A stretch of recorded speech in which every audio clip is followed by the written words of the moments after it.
Hello everyone, welcome back to another mission at the Mound. We have a mid contract here, so I'll go ahead and accept that. A wealthy man is a free man. Did Cliffs of Ibarra South last time we played. Because both North and South are the same map, we don't have to worry about doing the opposite end. Going south, you can get the relic, you can get everything relatively easily, and then you move on to the Shambler's Hunting Grounds. On the north side, we also have the Wreck of Lazarillo and the Watching Trees. I'm going to go ahead and send us in for the Wreck of Work Lazarillo. hard, and you Lazarillo, will be apologies if I rewarded. missaid that. Let's see.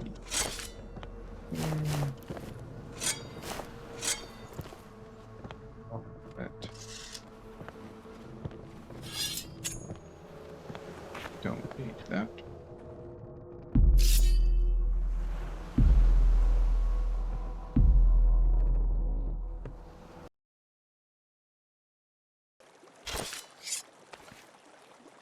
So the wreck is an interesting location.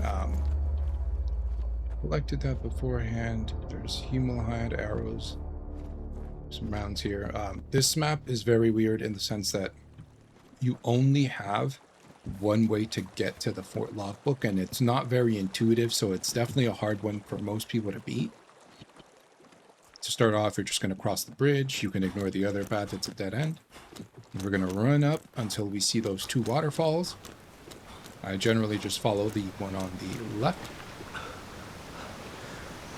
Either way, it doesn't really matter, though. They're both going to pretty much lead to the same region, if I recall. Perhaps the one on the right is a dead end. Yeah, I believe the one on the right is a dead end. But we follow our path.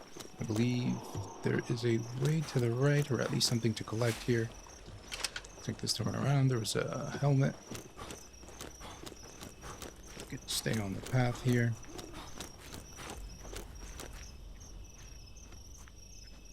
Spots to kind of deviate and pick up idols if that's what you're here for.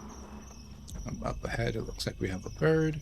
Unfortunately, I don't have the means to take care of it. There's a way to cross a wooden log. Not sure that he will actually take the bird down, so just to not have the map be completely obscured for everyone, let's just go ahead and cross this log here. Left.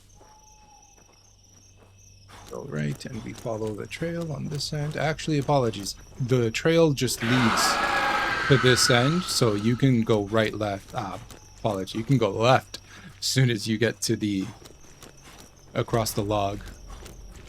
If you do go straight through the trail, you're going to wrap around left either way, and you're going to be on the same path. So you can stay on this. You come to this cave. It has a right and a left turn. We're going to go right first because we want to get the saint.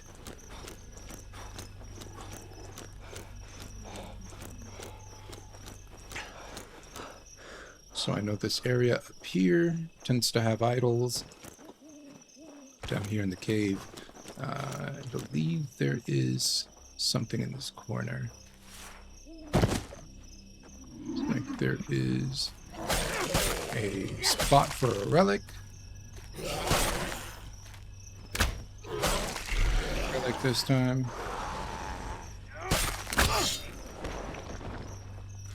Oh, they dropped the bandage. I'll take that. Bottom side here leads to the rear end of the ship. There's a cave up there which can also lead you to the top end of the back deck where you can drop. But either way, here there's a bottle of wine, some hide. There's usually 2 things of firewood. We have a breastplate here. I'm not sure. The mesh may just be messed up for those items there. There's an item down there in the chest usually. That large chest is always there in my experience. Take care of that guy. Here is Saint Benedict, so that's what you're going to find towards the rear end of the ship, correct? So you can go right back down. Follow the path through the cave. And we're going to turn left. Hallucinating, because be the NPC. Either way, it doesn't matter too much. Put whatever you want on the wagon if it comes along. But we're going to go back towards where that cave was, and we're going to veer right here. Now this area has the front side of the shipwreck. There's a chest here, usually in that corner where the wreck is. There's an item that you can collect. Doesn't look like there's an idol this time, but I think that the gun's always there as well. The rest of this map is essentially open to look for idols. This spot right here by this altar, where you can find an idol sometimes, this little path is the only way to get to the fort logbook. And so outside of that foliage that kind of blocks the path and doesn't really lend you to the idea that this is the right way to go, there is more to it. See, you may be on this path, you run it all the way to the end, and oftentimes people jump off of cliffs wondering if something's, you know, ground that you can walk or not. This isn't super intuitive. It looks like it's safe enough to drop, but there are plenty of times where a ledge looks safe and then you drop and you instantly get possessed, or better said, you like disappear, you get sucked in by the roots. It's not very intuitive. Once you drop here, you see this, and then you really have nowhere to go, so you're pretty much on course to find it. But that initial drop isn't something most people would just think to themselves, yeah, let me drop off what looks to be the edge of the map. So this one took me a long time to figure out. Even playing it online with tons of other people, it was not a simple mission to work through. Especially because this map is enormous.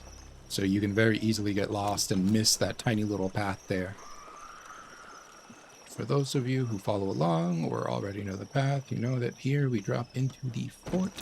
To the right, I don't believe there's anything. There may be. And always check. There's a humalite here, a couple of them. We've got our index, which is for the fishermen. There's a torch in there. And we have our fort logbook. I'm going to grab the torch. Not sure that there's much other than firewood in that area. This is the only way out. Down here there's an altar spot. I'm not sure if wine or anything of the sort spawns here ever, but free to look around. As soon as you're ready, make sure you've got that fort logbook in your hands. Make your way down here. This area down here can be very dangerous. It looks like there's a few zombies here this time around. But that can also spawn here. And that creature will kill you in one shot. There is no way to beat it. There's nothing you can do. If you try hitting it, doesn't matter what weapon you've got, it's gonna break instantly. There's also the chance that a juggernaut will spawn here, and the juggernaut will use a crossbow to shoot bolts at you. The bolts can cause you to bleed and pretty much drain all your health. It also has an axe, and it can attack so rapidly with that axe that it can actually stun lock you until you die. So it's almost always better to never get near them, unless you've got a team of people, you know, drawing attention and hitting him from behind. Because behind he has like a massive limb sticking out of like a growth on his back. That's where he's kind of weak. That's where he's exposed. That and his head. Way for anybody who's also looking for treasure and things like that, you're free to look around. I'm just on the trail here. I'm gonna run it all the way back. So yeah, this map can very, very easily turn deadly for people who aren't expecting or don't know what exactly the enemies are in the area. So we know we were already there because that's where the saint was picked up. So we're going to take a right here, back through the two-way cave that we initially came upon. For those of you who are new to the game, make sure you take down the deer and you put them on your cart. Every so often, the deer will increase how much health you get back from one of these rations. If you max it out, I'm not sure if it takes like 20 deer or something along the lines. You get to the point where one of these rations can bring you from essentially 1 HP to full in one go, and it becomes a huge healing item. So definitely recommend. Take down those deer, bring them back on the cart. There's a little side spot where you can attach them. I'm not sure if there's a limit to how many you can put on the cart. I mean, they tend to just stack over the same animated deer once you first tie it on. But it's a huge boost to healing, and that becomes necessary, especially if you're playing online, hosting for others. People tend to encounter way more resistance when they're playing with friends, and you're definitely going to want to have those heals. But all that said, that is it for this map. I believe this map also has a north and south entrance, but I'm not entirely sure. You can definitely check at the end of this game, and then we can also take a look at that saint, see what benefits it comes with. For those of you who might be wondering why these books, these indexes, don't light up when you first arrive on the map, this map, or better said, this fort, was the fort for, I'm not sure if this was the flooded forest, where we came in through like a side area, opened this as the way out, and then that door was locked. Every time you go to a fort to pick up a logbook, that same area is going to become a starting position for the next location. It'll be altered, of course, so it lets you into the correct part of the map. But that explains why the book located there can't be read again. It's because you've already read it when you picked up the previous fort logbook in the area.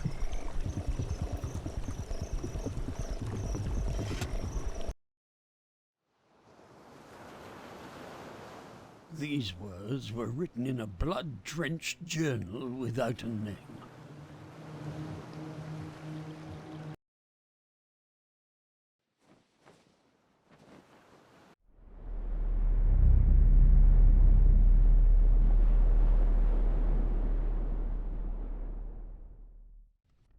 Let's see if you fulfilled your end of the agreement. It is not easy to measure its worth. What food did they bring? Little more than mushrooms, it would seem. What supplies did they bring? Not much to look at. What do you reckon these things are worth? None. Perhaps they have become mendicants. Excellent. They found a logbook from the previous expeditions. This will give us the knowledge we need to approach a new region.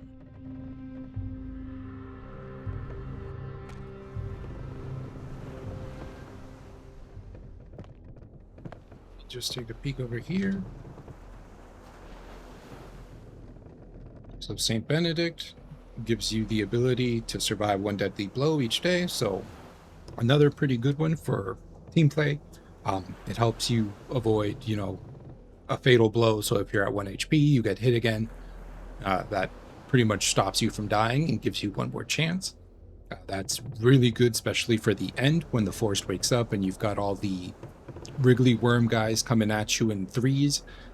They tend to do a lot of damage if they get a few hits off, especially if anybody starts bleeding, and that's on top of the regular zombies that might be pouring in, and depending on which map, you might have the tentacle creature, the horse-like one that's huge, lurking about, coming in and causing chaos.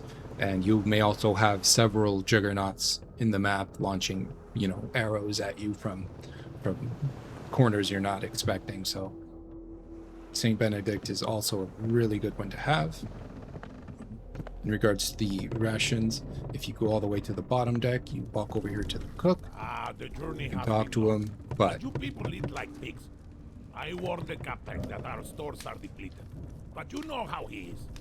If you want better rations, you'll have to hunt. They say there are plenty of huemules in the forest. So it shouldn't be too hard, huh? But as soon as you get very close to him, top left will show you your ration level. As of right now, mine's at 50 because I haven't collected anything other than the main collectibles on each map. So each ration gives me 50 HP. I believe by like level 7 or 8, it's giving you like 80 HP. So at that point, it's already kind of a one drink heals most of your bar. Super recommend picking those up, making sure your rations are with you when you're out on the map. Same thing with bandages and the smelling salts. I see a lot of people just kind of leave them in the wagon, and then a friend goes down and they try to pick them up and walk them over, and they've got like three zombies tucked up their butt. It's usually way better to always have those items on hand to stop the bleeding early and make sure you don't lose 90% of your bar just because of a one bad hit.